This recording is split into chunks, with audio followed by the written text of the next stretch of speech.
Je vous présente une VMC double flux, une Flair 325 de Brink. Nous avons la chance d'avoir cette année le modèle qui circule dans toute l'Europe et qui permet de voir à l'intérieur. Les cloisons, les parois ont été découpées, des petites vitres ont été remplacées. Donc le principe de la VMC double flux, c'est d'extraire l'air vicié des pièces dites humides du logement, la cuisine, la salle de bain, le toilette, de récupérer la chaleur de l'air vicié avant de l'évacuer du bâtiment et de redonner cette chaleur à l'air neuf qu'on va ensuite insuffler dans les chambres du logement. C'est indispensable dans les maisons passives de notre région, d'où notre présence aujourd'hui sur le salon des 72 heures de la construction passive. Donc on va extraire cet air extrait de la cuisine, de la salle de bain, toilette, va être aspiré par le petit motoventilateur qui est ici. On a une technologie de motoventilateur avec un anémomètre intégré pour vérifier le débit en permanence. Ensuite, cet air vicié va passer dans l'échangeur. On voit ici les petits canaux sans qu'il y ait de mélange avec l'air neuf. On va passer dans un filtre.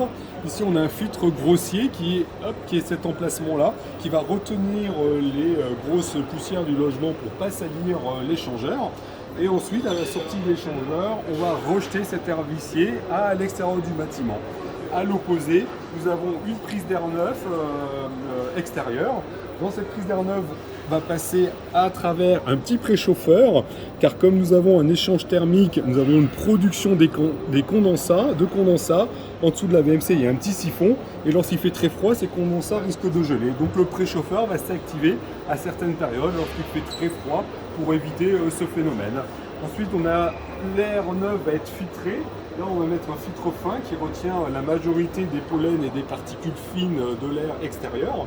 Ensuite, on va passer dans l'échangeur. On va récupérer ainsi les calories de l'air vicié, mais en passant dans les autres sections de l'échangeur. Et on va ensuite réinsuffler dans le logement cet air neuf. On va avoir un système de bypass que l'on voit ici.